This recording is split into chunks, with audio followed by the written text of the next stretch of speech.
This is Vadim Krasnoky from Ukraine Media Center. Welcome to all the reporters who join us in order to spread the truth about the most important events in Ukraine. As a consequence of the Russian aggression in Ukraine, hundreds of children are killed and injured. Extremely lot of people had to flee their homes. Today, we have Darya Herasymchuk on the line. She is the advisor commissioner of the President of Ukraine for Children's Rights and Rehabilitation. Darya, welcome. And my question is, after the war started, in Ukraine, there was a special HQ, a coordination HQ for children's protection created. So what are the results of its work?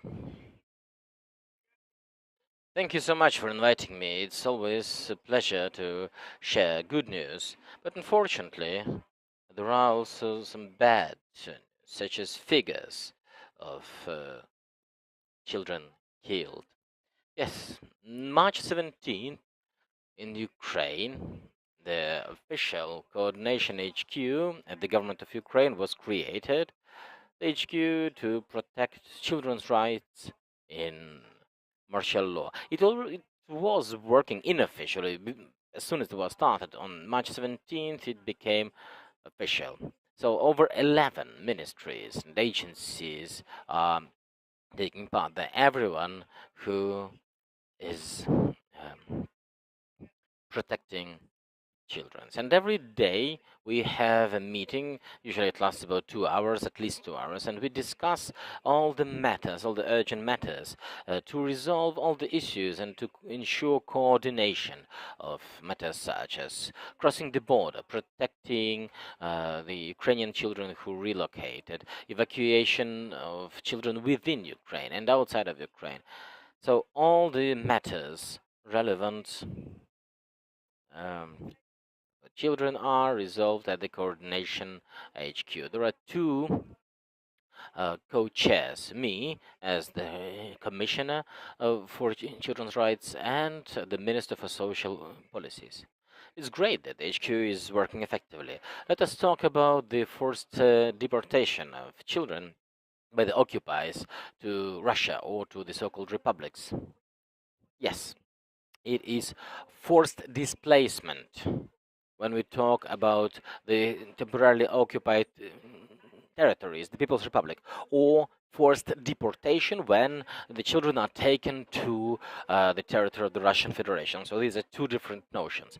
The latest data says that at least 181,000 children were forcibly deported or displaced. And we can use this figure. And of course, if we talk about the number of these children, 181,000, sometimes people don't understand that these are not just orphans. I mean, we are talking about 2,000 children who have the status of orphans, but all the rest have parents. They were just forcibly displaced or deported, either with parents or with relatives. So the government is now doing its best to return the children who were deported without the company of the grown-ups. And it's definite that every Ukrainian child has to get back to Ukraine. Actually, the forced deportation is banned by the Geneva Convention, so it cannot even be legal in principle. But of course, I'm sure everybody followed closely about these two successful cases. It took a lot of effort when Kira and Ilya, Kira is the girl and Ilya is the boy, they were returned from the Russian Federation. So these special operations, these return operations are also planned for other cases we have, but unfortunately I cannot tell you the details about these operations or about our further plans for security reasons. So how do the occupiers do this kidnapping? Well, this forced transportation from temporarily occupied areas happened in Kharkiv region, from Mariupol and other cities, where the citizens are at gunpoint. They either get killed or they have to board these buses and to leave their location. So we're talking about genocide in Mariupol. Of course, people, in order to save their lives, they also escape to the other side, especially at gunpoint. It's a huge figure. 181,000 Ukrainian children. Is there a mechanism to develop all of them to their parents or overall to the territory of Ukraine? When we talk about children without parents, there are only 2,000 of them. And there is a dedicated algorithm and a dedicated procedure for them, because these children are the highest risk group. You know that the occupiers several times have already announced that they are preparing the amendments to the Russian law to simplify the procedure of adoption for Ukrainian children in Russian Federation. But those children who have the orphan status, they are under highest risk. But once again, that procedure is illegal, and so far we have not seen a registered case of adoption or even the beginning of this process. But there have been alarming signs. We've heard about these draft changes in the law. So the government of Ukraine is doing everything for international community to control this process, and we have sent the appeals to all the organizations who protect children's rights, and we definitely will not let uh,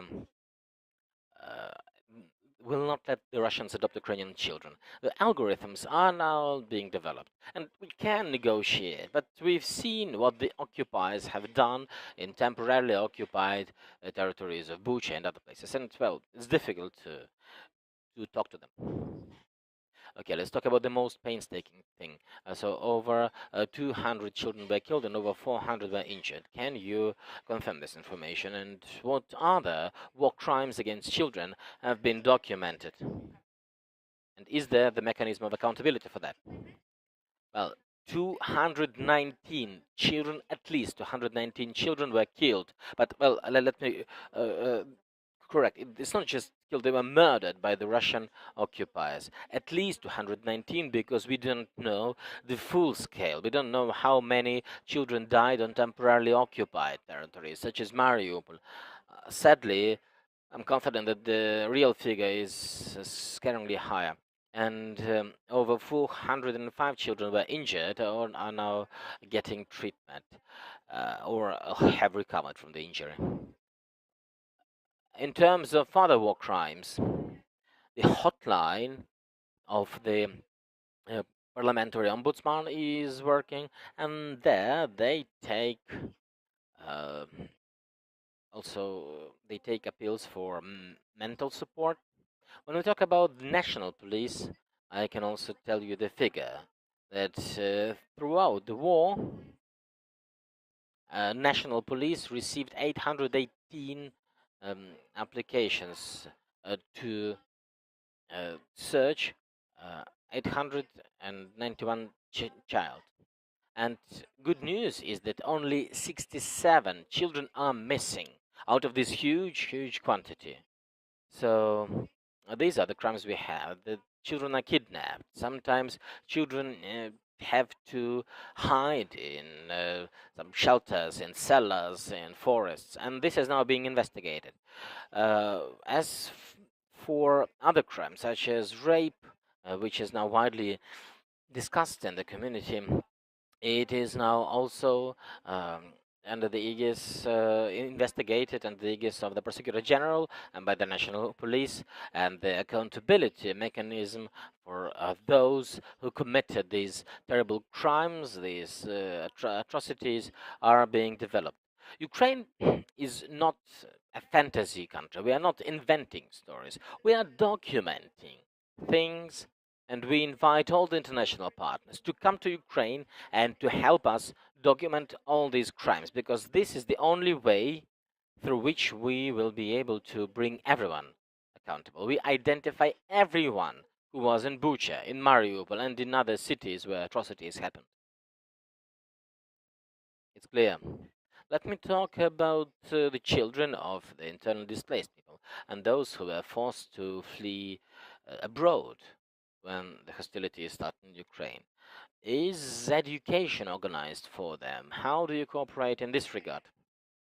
Yes, I have said that this coordination HQ has all the agencies, including the Ministry of Education of Ukraine. So just today I got back from a trip when with some members of this coordination HQ, we had a monitoring visit supported by UNICEF, and we monitored the Ukrainian children in Poland and in Italy and other countries, those which hosted the most of Ukrainian children.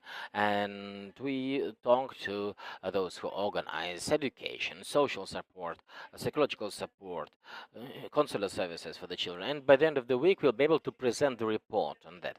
There are some gaps and issues due to misalignment of Ukrainian legislation and the EU legislation, for example, about the definition of the legal representative of children. In Ukraine, children 14 and more years old can move freely, but in Poland, for example, they need to be a custodian designated. So there are some misalignments in terms of the legislation, but our children are safe.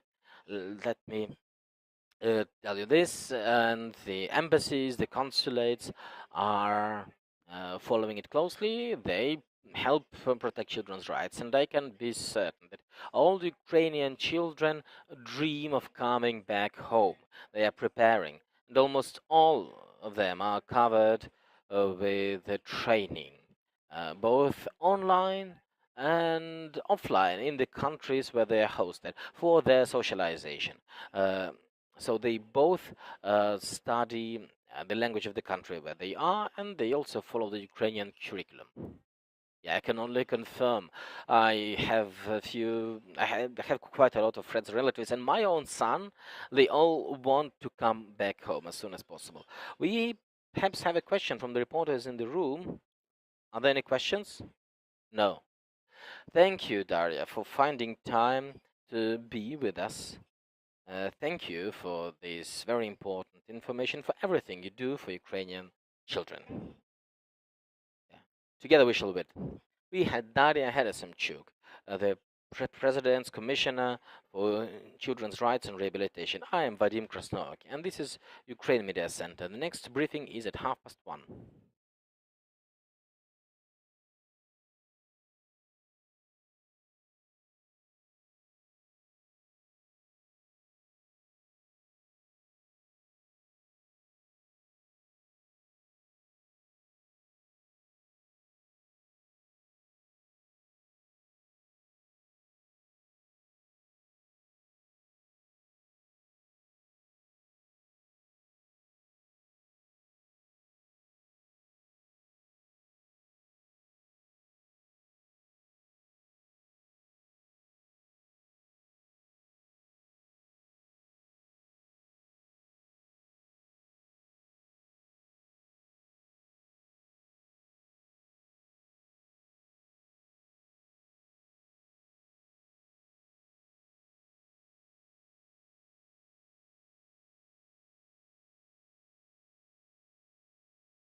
This is Vadim Krasnoky, Ukraine Media Center. It's May the 2nd, and it's a tragic and dangerous date for Odessa. Odessa region has not had any hostilities, but the risks are still high. In particular, the situation in Transnistria is alarming. We have Serhiy Bratchuk, the spokesperson of the Odessa Regional Military Administration, on the line with us. Hello, and my question is about the very relevant issue. Um, the bridge over Dniester estuary has been shelled again. Can you confirm that? And what can you say about these shellings? Glory to Ukraine. Hello. First of all, when we say about danger, the danger, first and foremost, lies in these rocket strikes that the enemy, the Russian Federation, is committing in Odessa and in the region. Indeed, today there was the third rocket strike on the bridge across the Dniester estuary near Zatoka village. So the enemy decided to put a final stop because after two shellings the bridge has already been damaged, and now we can only confirm that it has been completely destroyed. So also a few minutes ago, really, in the sky of Odessa, the Ukrainian surface-to-air missiles destroyed a drone from our enemy. So it was not. I mean, the information is still being verified. I mean, the fact is there, but we just don't know if it was a reconnaissance drone or a strike drone. So Russia is now trying to create a source of tension in Transnistria, which would distract Odessa's defense forces and the border guards from the situation in the east of the country. So we understand that this takes human resource and the military resource, and Russia wants to create another theater for the military provocations, hoping that it would create another hotspot, but in the western border of Ukraine. We have heard in the information space how this first started and then it was scaled up. The Russian playbook is always the same. They announce some provocation, then of course they accuse the Ukrainian side, and then the Federal Security Service does the provocation and says, well, it was done by Ukraine. There were 4 provocations already, starting from the shelling of the Ukrainian saboteurs. It's even ridiculous. They said that Ukrainian saboteurs have shelled some military unit in Tiraspol. I don't actually know what that military unit is, but they have shown that some fence was damaged. Also, the weapon depot in Kovbasna village, that was the key thing. And there was also conversation about another provocation. That was the destruction of the radio towers. Actually, there is some positive thing for Ukraine, because these towers were used to broadcast the Russian TV channels, and even it could be received in Ukrainian area, but now it stopped. And then they wanted to scale up the information warfare, and this is a signal not only for Ukraine but also for Moldova, because Transnistria is of course a big issue. It's temporarily occupied area of Moldova, but today there's been rumors about the Russian troops landing through the Tiraspol airport. They are preparing the runway for this, and today we're talking also about the reservists who have to come for retraining, and there might be also the full mobilization, the full conscription of the Transnistrians. However, when the first rumors of the possible conscription started, the Transnistrians took their cars and started leaving for Moldova or for Ukraine. And they say that, well, they want to be protected by Ukrainian armed forces. Don't be surprised with this. And also, I have heard that Il-76 or helicopters were landing there, and they can come across Ukrainian territory, and Ukrainian surface-to-air missiles, of course, can take care of that. So, but there are certain risks, and we understand why they want to do it. So we respond to this, and the state border is protected. All the decisions have been made. The curfew in Odessa is extended on May the 2nd. Yeah, I would like to ask more about the Transnistria. I've heard your opinion that the risk stays. It's not significant. It's not significant, but it is still is there. It's valid, and the region is prepared for this. So overall, what is the military situation?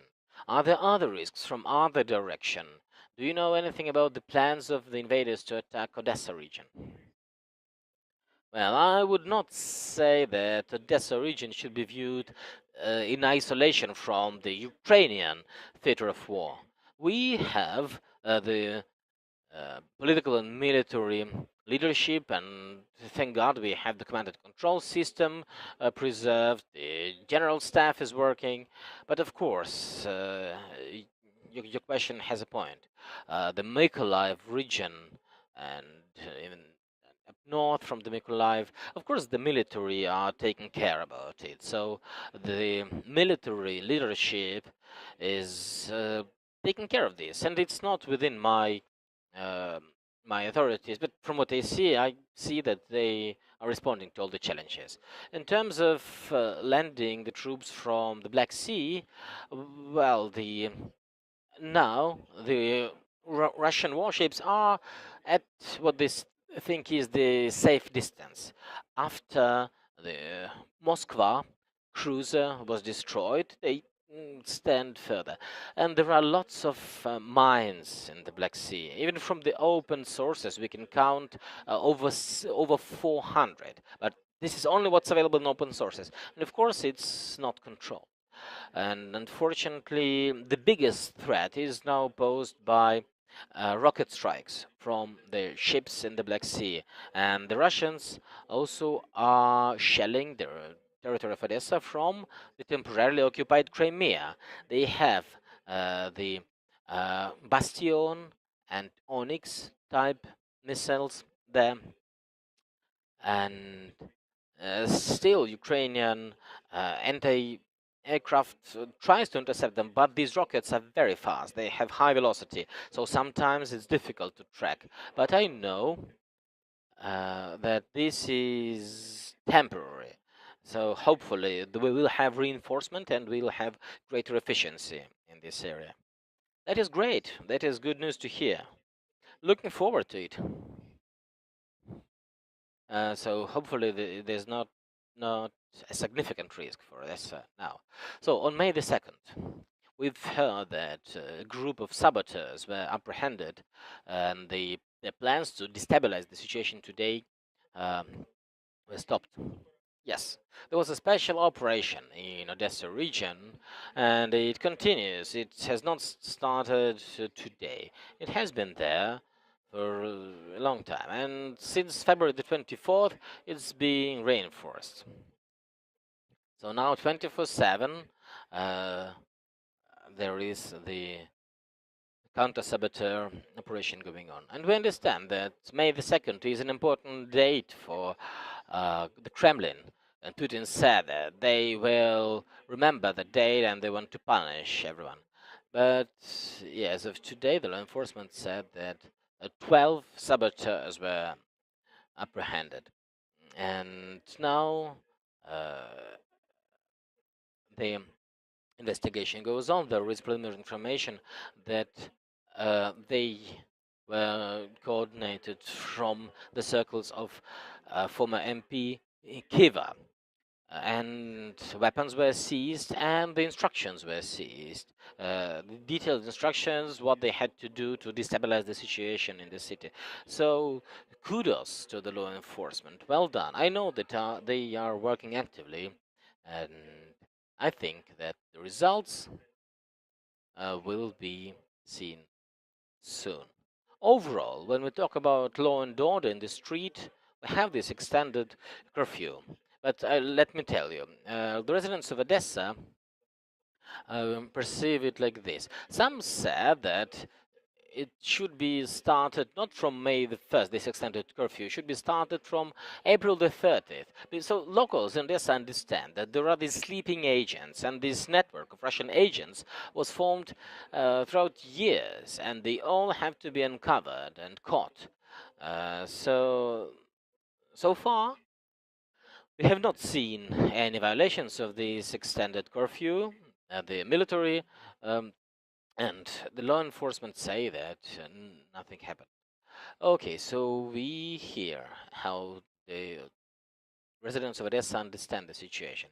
But these saboteurs by Mr. Kiva, besides them, are there other opportunities that some terrorist attack would happen today? Well, also May 9th is ahead of us, and we are preparing, of course. We've been thinking about this from February this year. Of course, we understand that, of course, we can't catch everyone. This fifth column is there, some are in hiding, and some have their ideological allegiance, some have other reasons to do the terrorist acts. But we're working. It's difficult, of course, because the defense is withdrawing lots of resources, but we are working. Every day is critical today.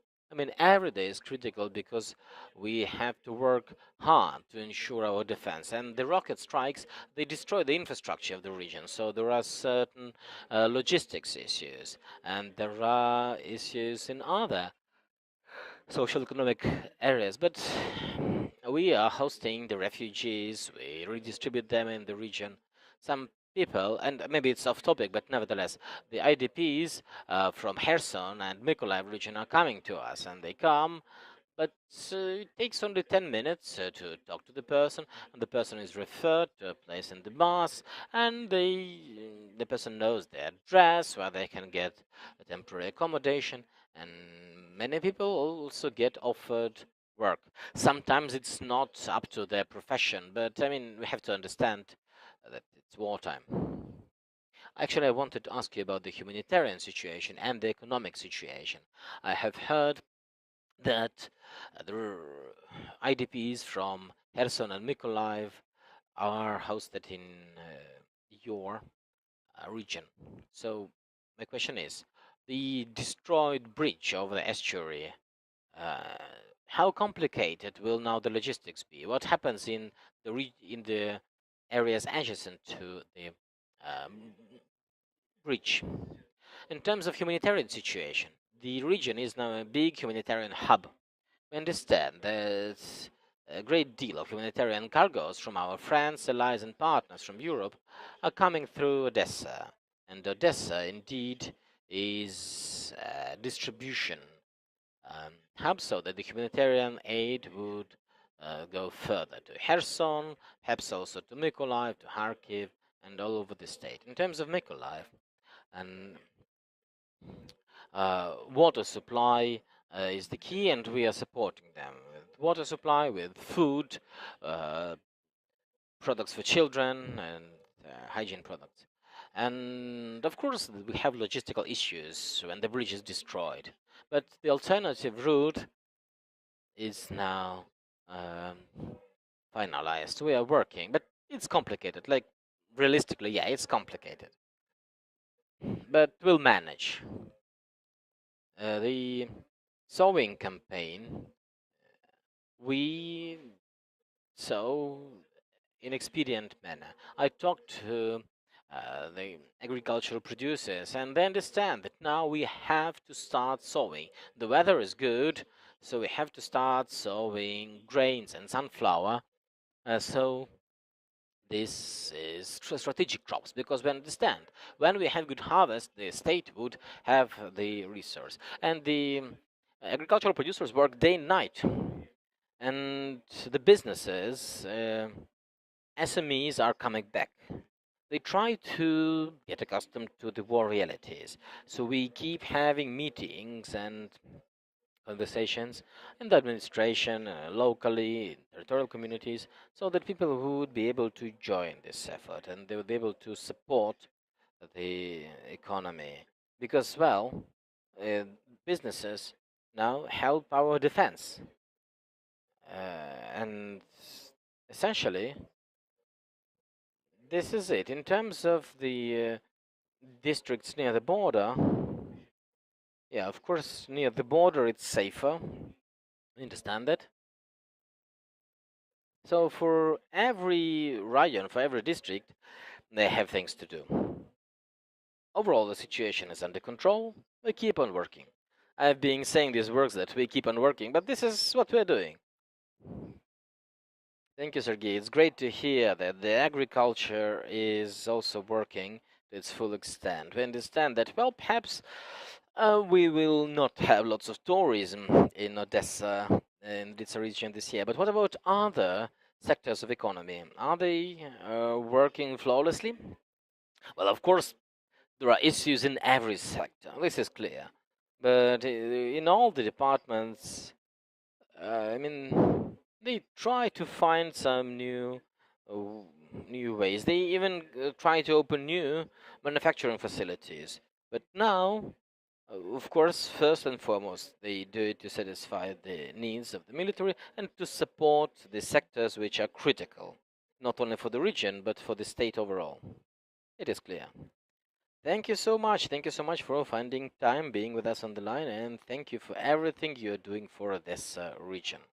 We had Serhiy Bratchuk, the spokesperson of Odessa Regional Military Administration, on the line with us. I am Vadim Krasnoky, and this is Media Center Ukraine.